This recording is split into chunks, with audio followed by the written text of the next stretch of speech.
Hello everyone, welcome back to my channel.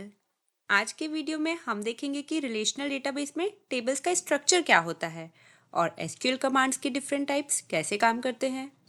और video के and में मैंने कुछ प्रैक्टिस क्वेश्चंस रखे हैं जिससे आप अपनी लर्निंग चेक कर सकते हैं। तो शुरू करते हैं। आरडीबीएमएस में डेटा एक स्ट्रक्चर्ड फॉर्म में स्टोर होता है। सबसे ऊपर होता है डेटाबेस, जिसमें मल्टीपल टेबल्स होते हैं जो एक दूसरे से कनेक्टेड होते हैं। हर टेबल रोज और कॉलम से मिलकर बनती है और इन्हीं रोज के अंदर होता है एक्चुअल डेटा रिकॉर्ड्स यानी इंफॉर्मेशन जो हम स्टोर करते हैं। ये डेटाबेस को आप स्कूल के डेटाबेस से इमेजिन कर सकते हैं और इसमें मल्टीपल टेबल्स जैसे कि स्टूडेंट, क्लास, सब्जेक्ट ये सब हो सकते हैं।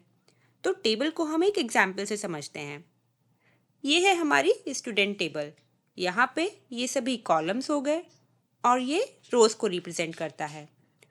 हर कॉलम्स प्रॉपर्टीज डिफाइन करते हैं जैसे आईडी, नेम, एज, क्लास, और इसको हम एट्रीब्यूट्स या फील्ड भी कहते हैं। और रोज एक स्टूडेंट का रिकॉर्ड रिप्रेजेंट करता है। जैसे इस रो में अमित का डेटा स्टोर है, उसकी एज 15 है और क्लास आईडी भी दी है। तो ये सिर्फ एक सैंपल है, इसके साथ और भी बहुत सारे एट्रीब्यूट्स हो सकते हैं। सो टू समराइज, कॉलम्स डिफाइन करते हैं डेटा का स्ट्रक्चर और रोज होल्ड करता है एक्चुअल डेटा वैल्यूज। अब चलिए बात करते हैं एसक्यूएल के कमांड्स की। एसक्यूएल कमांड्स को अलग अलग कैटेगरीज में डिवाइड किया गया है बेस्ड ऑन उनका पर्पस। ये उसकी कैटेगरीज है।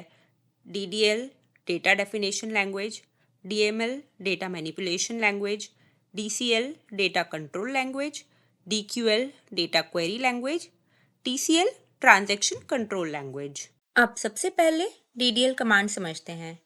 तो डीडीएल मतलब डेटा डेफिनेशन लैंग्वेज।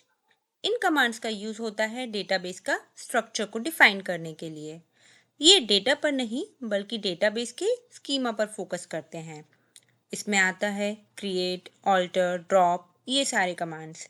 जैसे क्रिएट से हम नया टेबल या डेटाबेस बनाते हैं, ऑल्टर से स्ट्रक्चर मॉडिफाई करते हैं और ड्रॉप से डिलीट कर देते हैं। और ये है डीडीएल का एग्जाम्पल। यहाँ पर हम टेबल क्रिएट कर रहे हैं और आप देख सकते हैं इस कमांड में फोकस स्ट्रक्चर पे है, ना कि डेटा पर। और स्ट्रक्चर को हम स्कीमा भी कहते हैं। तो अभी आपको ये स्टेटमेंट से बस फेमिलियर होना है, डिटेल्स हम लोग नेक्स्ट वीडियो में देखेंगे। अब नेक्स्ट है DML data manipulation language. DML commands का यूज़ डेटाबेस के अंदर डेटा को मैनेज और मैनिपुलेट करने के लिए होता है। इसमें आपका इंसर्ट, अपडेट और डिलीट कमांड्स आते हैं। इंसर्ट नया डेटा ऐड करता है, अपडेट एग्जिस्टिंग डेटा को मॉडिफाई करता है और डिलीट एक रिकॉर्ड को रिमूव कर देता है। यहाँ सैम्पल एग्जाम्पल्स में हम टेबल में डेटा इंसर्ट कर रहे हैं with the help of insert command. ये इंसर्ट इनटू स्टूडेंट्स, और जो भी हमको वैल्यूज देनी है हम वो दे सकते हैं। तो ये हो गया आपका डीएमएल कमांड। अब next DCL data control language. ये कमांड्स का यूज़ डेटाबेस और उसके ऑब्जेक्ट्स के एक्सेस और परमिशन को कंट्रोल करने के लिए होता है। मतलब यूज़र के राइट्स और सिक्योरिटी हैंडल करते हैं।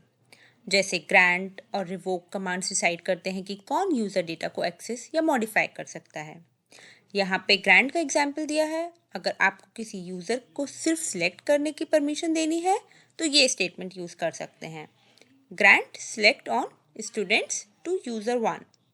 ये इंश्योर करता है कि हर यूज़र के पास सिर्फ उतना एक्सेस हो जितना उसे चाहिए। अब नेक्स्ट है टीसीएल ट्रांजैक्शन कंट्रोल लैंग्वेज।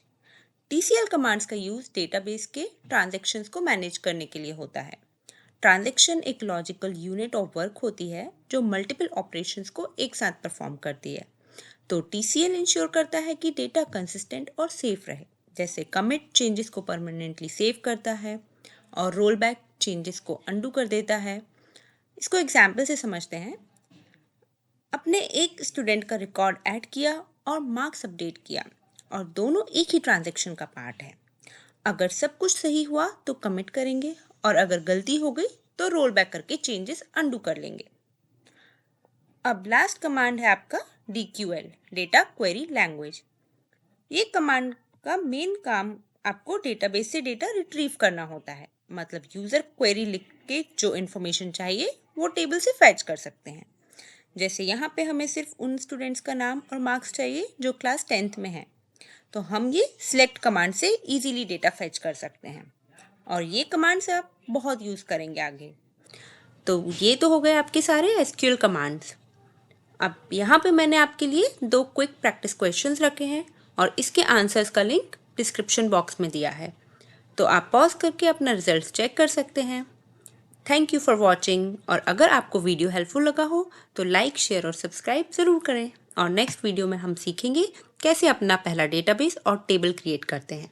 तब तक के लिए हैप्पी लर्निंग।